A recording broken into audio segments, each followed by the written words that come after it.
Hello everyone, welcome back to the channel. It's not been a good week for Man United. Man United lost against Leeds on Monday, one of our worst performances of the season. You'd have to go probably back to the game against Grimsby where we had such a poor first. This was even worse considering what is at stake. It's the Premier League, the Champions League is at stake. Qualification, we had to make sure we did better. It has been 24 days since we last played and all the fans were looking forward to the game, but the game was such a big disappointment. Every person had a poor game, especially the fullbacks, which is a worry. Mazraoui is unusual for him to have such a poor game, and it was one of his worst games since I started watching him as a United player. Shaw also had a poor game. The defenders didn't cover themselves in glory. Yoro in that first goal could have done better probably. You look at Lisandro Martinez got sent off. The midfield was shambles. Casemiro was not on his game. It didn't help that he had Ugarte as a partner. Ugarte has not had many good games for Man United, and this was also another case where it shows that it was really a bad signing. Bruno in the first half didn't have a good game. The forward three were Cunha, Sesko, and Mahmad were not pressing well enough. They were not linking up with each other. Ahmad had a good at least first half, but the other players were off. So it was all round a bad performance. In the second half, it got better once we went down to 10 men, but it showed a really worrying thing about Carrick, because in the last 4 games we have only won 1, lost 2 and drawn 1. We lost against Newcastle, 10-man Newcastle, and this poor performance against Leeds, and it's starting to make people question if Michael Carrick is the right guy. If you look at this game coming up, it's a very important game. As you can see in this table, Man United are in third with on 55 points, while Chelsea are on 6th on 48 points. So it's a 7-point difference, and if you can maintain that 7-point difference after this game, even if we get a draw, that can be enough to probably propel us to finishing into the top 5. But if we lose this game, then it brings the roof falls on us, and you never know what happens in the last remaining games. As you can see that I told you that would probably be 1 win in 5, and the remaining 5 games, if we replicate that, I think we won't have Champions League. So it's important to get back to winning ways. In this game, it won't be easy. Chelsea are hurting. Chelsea have had a very poor last 4 games. I think they lost the last 4 Premier League games. So it's not a place where you'd expect they lie down easily. They are going to fight, probably trying to prove that they can still qualify. And this game, I know this week they have trained for it, knowing that it's one of the games that can get them back into the fight for the Champions League. In terms of the team news, the usual, Lisandro Martinez has a ban. He won't be available. Man United had appealed the decision. There hasn't been a communication yet, but I don't think it will be overturned. Maguire got a retrospective 1-match ban. He was told that he didn't. He had a talking to the 4th official before he came out after the red card, saying that you are all an F joke, you are all a joke. So which is worrying, because if we are missing the 2 senior centre-back partnerships, then we have to rely on inexperience. I think the 2 centre-backs that will start are not beyond 20 years. You look, Euro is 20 years old, Heaven is 19. They can do a job. The last time they played, in fact, they had a better game than the senior players played against Leeds. They had a 1-1 at Leeds away. So this is another performance where you'd expect that I think they should be given a chance. We can't write them off before the game. I think they can do the job. Dogu is unavailable. I think expected him to be available for this game, but it seems he'll be back towards the end of this month. It's something we have to wait and see. And Delete has not recovered yet, so it's looking like he'll be out for the season, because it was told that it was a minor issue, but it doesn't seem to be the case that he's coming back. So the team is not in the right of shape, especially in the back 4. You look at the fullbacks have not been doing well enough, and the first choice experienced centre backs are not available, 3 of them. So it's going to be a case where we have to be compact and hopefully try to hit on the break. If you look at the team form for both teams, as you can see, both teams are not doing well enough. Chelsea are doing worse than Man United, because in the last 4 Premier League games they've lost all of them.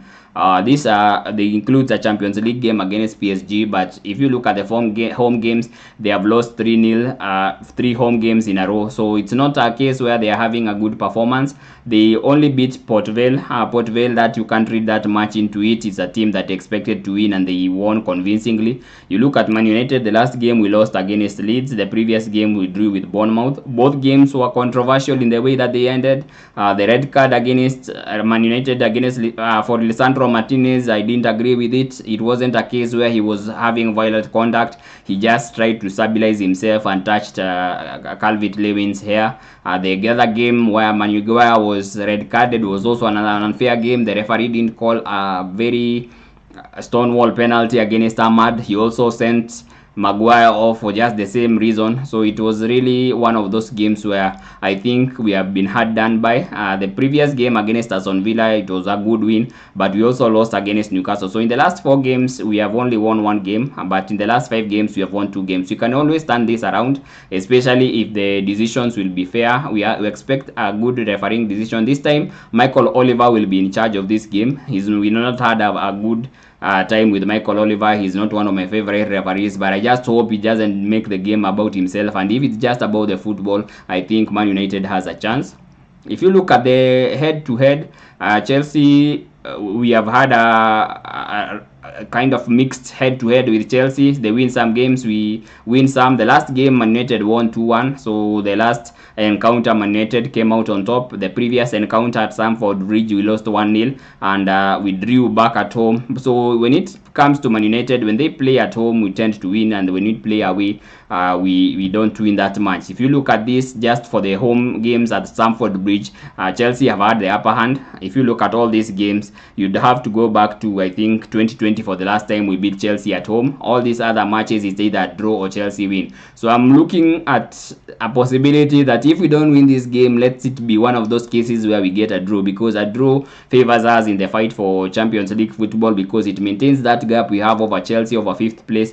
And if we can maintain that gap, then I think 2 more wins will be enough to get us across the line, or probably 2 wins at the draw if Chelsea win on the remaining games. And I don't think they'll probably win the remaining games based on the form they have. So if we can get a draw in this game, that can do very good to get us to Champions League. Hopefully it will be a win. We always want to see Man United winning. In terms of the predicted lineup, this is what I think will be the predicted lineup. There's still an issue where we have to understand whether Kobbie Mainoo will be available or not. The last time when Michael Carrick was asked about it, he said it's just a slight issue, a minor issue. Unfortunately, we can't really trust the club when they say a minor issue, because the last time they said Lisandro Martinez was a minor issue, he stayed for 2 months out. The last time they said it's a minor issue with the elite, he's not yet back. You look at Dogu, they also said it's a minor issue. It's more than the 10 weeks that was predicted that will be here. So I'm hoping that it's one of those cases where it's something really a minor issue and they're just not trying to do some PR or try to hide the real cause. So if Mainoo is back, then he should start in midfield.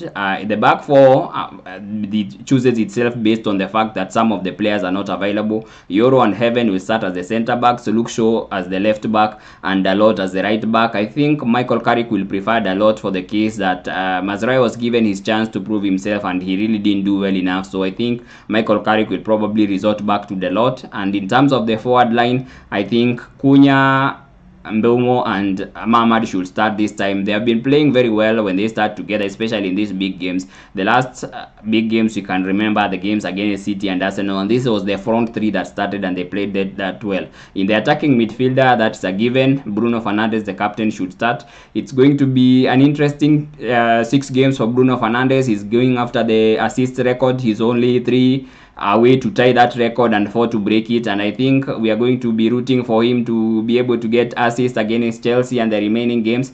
Hopefully he has maybe even 3 assists and he can be able to complete it within that one game. But he's really key to how we play. In the last game, he was the one trying to make things happen, and everything should go through him. Hopefully with Mainoo back, then it can be a good game. If it's Ugarte again, it's worrying for me because I think we don't control games enough when Ugarte starts, and this is the kind of game where against the midfield of Caicedo, Enzo Fernandez and Paul Cole Palmer, we can't really have Ugarte in the way that he doesn't progress the ball well enough. Enzo Fernandez will be back. He had a ban for the one that the case where he was speaking about Real Madrid, and Chelsea felt that he shouldn't be because he was in contract. So he had a too-much ban where he missed the last 2 games, but he'll be available for this one. So hopefully he's out of form, he's not sharp, and we can be able to take advantage of that. So that is the preview. That's what you expect from this game. You expect that it will be a tight game. It's not a game you can really predict well enough because Chelsea have been in bad form. The last games that you can see, in the last 5 games, they have lost 4, they have won 1, and the only game they have won was against Port Vale. So you don't know where they are. But the first half against Man City, they really tried. They really pushed themselves, and those are the kind of things that we really need to start well, because if we don't start well, then Chelsea will take the advantage, and once they go ahead, that confidence comes back and it would be hard to get back into the game. So hopefully the players are ready for this game. They are trying to turn back what they did against Leeds. The fans, I think that was one of the most audible boos we had at halftime, because the fans were really angry. The fact that we had to wait for 24 days and then they didn't turn up, especially against a rival. Everyone wants to beat Leeds. As a Man United fan, if you know the history of the club, you want to beat Leeds, and the fact that they didn't turn up was embarrassing. So hopefully if they can turn up against Chelsea and probably get a draw, most preferably a win, then it can do the world of good to the Champions League hope. So let's see how this weekend goes, and then we can review the match, and hopefully it will be a positive experience. So thank you, and see you in the next one.